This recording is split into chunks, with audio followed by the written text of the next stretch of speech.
ঝর্ণা এবং নদীর পাড়ে মনোরম পরিবেশে রান্না করেছি। আজকে কি যে ভালো ছিল, ভিডিওর চেয়ে বাস্তবে আরো অনেক বেশি সুন্দর।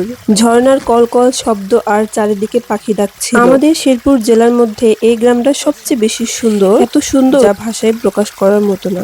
আমার তো ইনডোরে ভিডিও করতে খুব বেশি ভালো লাগে না, আমার বাইরে ভিডিও করতে অনেক বেশি ভালো লাগে। আর আমি প্রথম থেকে বাইরে ভিডিও করি। বাইরের এই প্রাকৃতিক পরিবেশ আমার মনকে অনেক বেশি টানে আর আমার অনেক বেশি ভালো লাগে। রমজান মাস ছিল জন্য আমি বাইরে ওইভাবে ভিডিও করতে পারিনি, কিন্তু এখন থেকে কন্টিনিউ বাইরে ভিডিও করব। যাই হোক, এখন রেসিপি সম্বন্ধেও কিছু বলা যায়। করেছিলাম বেগুন ভাজি। বেগুন ভাজার জন্য এখানে নিয়েছিলাম 4 টুকরো বেগুন। এখানে দিয়েছি হলুদ, মরিচের গুঁড়ো এবং দিয়েছি লবণ। এই তিনটাকে ভালো করে বেগুনের সাথে মিশিয়ে নিতে হবে। এখানে একটু তেল ব্যবহার করা যায়, কিন্তু আমি প্রথমে তেল ব্যবহার করতে ভুলে গিয়েছিলাম, পরে আমি তেলটা ব্যবহার করেছি। তারপর বেগুন ভাজার জন্য একটা তাওয়া বসিয়ে দিয়েছি চুলাতে। তারপর দিয়েছি সয়াবিন তেল। সয়াবিন তেলটা একটু ভালোভাবে যখন গরম হয়ে আসবে তখন বেগুনগুলো একে একে ছেড়ে দিব। দেখো কত সুন্দর হচ্ছে, আর আগুনটা এত সুন্দর জ্বলছিল কি বলবো। চারিদিকে পাখি ডাকছিল, এত বেশি ভালো লাগছিল, এত বেশি ভালো লাগছিল।